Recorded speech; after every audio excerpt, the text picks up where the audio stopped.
Hello বন্ধুরা, কেমন আছো? আজকে আমরা এ সাইন অফ এফেকশনের এপিসোড নাম্বার ৮ কভার করব। এর আগে ৭টা এপিসোড যারা দেখেনি, লিংক ডিসক্রিপশন বক্সে দেয়া আছে। এই এপিসোডটির নাম হলো ওয়ান স্মল স্টেপ।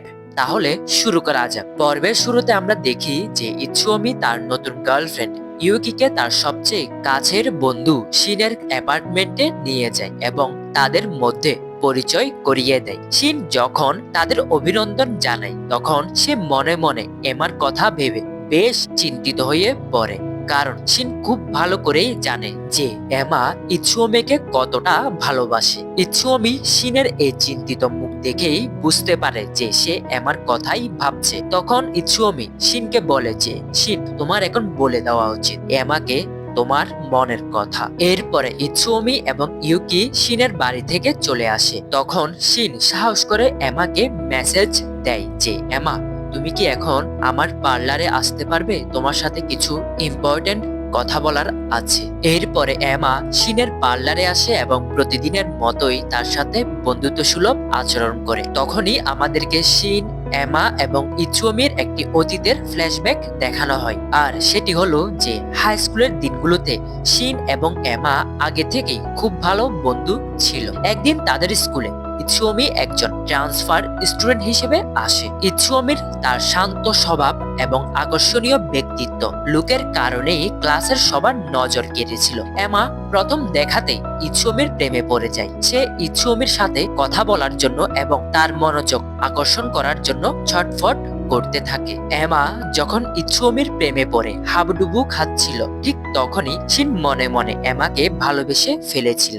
এমাকে প্রথম দেখার মুহূর্ত থেকেই শিন তাকে পছন্দ করত। কিন্তু ফ্ল্যাশব্যাকে দেখানো যায় যে শিন নিজেকে সবসময় ইচ্ছুওমির চেয়ে কম যোগ্য বা ইনফিরিয়র মনে করত। শিন দেখত যে এমা যেভাবে ইচ্ছুওমির দিকে মুগ্ধ হয়ে তাকিয়ে থাকে সেভাবে কখনোই তার দিকে তাকায় না। ইচ্ছুওমির প্রতি এমার এক গভীর টান দেখে শিন নিজের অনুভূতি প্রকাশ করার সাহস হারিয়ে ফেলে। শিন তখন বুঝতে পেরেছিল যে সে যদি এমাকে তার ভালোবাসার কথা জানায় তবে এমা হয়তো তার থেকে দূরে চলে যাবে এবং তাদের সুন্দর বন্ধুত্বটা নষ্ট হয়ে যাবে। এমার কাছাকাছি থাকার জন্য এবং তাকে সবসময় আগলে রাখার জন্য সে নিজের মনের সাথে একটি বড় লড়াই করে। সে নিজের অনুভূতিকে পুরোপুরি চেপে রেখে সবার সামনে জোর দিয়ে দাবি করে যে সে এমাকে কখনোই ভালোবাসবে না এবং এমা শুধু তারই একজন ভালো বন্ধু। সেই এই মিথ্যা কথাটি এমন ভাবে সবার সামনে ফুটিয়ে তোলে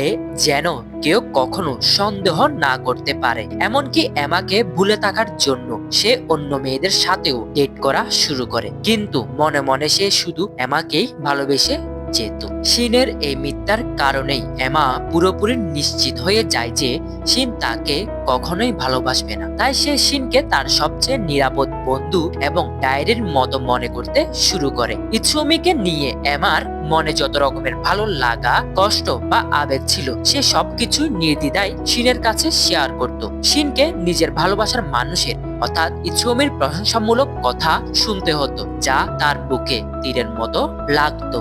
তবুও সে মুখে হাসি নিয়ে এমার সব কথা শুনতো এবং তাকে সান্ত্বনা দিত যাতে সবসময় খুশি থাকে। এই ফ্ল্যাশব্যাকটি মূলত আমাদেরকে দেখায় যে শিনের ভালোবাসা কতটা নিঃস্বার্থ এবং একই সাথে কষ্টদায়ক ছিল। এমার মুখে অন্য পুরুষের প্রশংসা শুনেও সে শুধু তাদের বন্ধুত্ব আর এমার মুখের হাসি ধরে রাখার জন্য নিজের ভালোবাসাকে বছরের পর বছর ত্যাগ দিয়ে আসছিল। এরপরে বর্তমানে শিন এমাকে আবারও জিজ্ঞাসা করে যে তুমি কি সত্যি ইচ্ছুওমিকে ভালোবাসো? এমা তখন নির্দ্বিধায় সাথে সাথে উত্তর দেয় যে হ্যাঁ, আমি এখনোই ইচ্ছুওমিকে ভালোবাসি। যা শুনে শিন আবারও সাহস করে এমাকে তার মনের কথা বলতে যাচ্ছিল, তখনই সে আবারও সাহসটি হারিয়ে ফেলে তার মনের কথা বলার। ফলে সে তার মনের কথা এবারও বলতে পারলো না। এরপরে অন্যদিকে আমাদেরকে রিন এবং ইউকিকে দেখানো হয়, যারা দুজন কিনা স্কুল ক্যাম্পাসের মধ্যে বসে কথা বলছিল। তখনই পেছন থেকে ইচ্ছুওমি এসে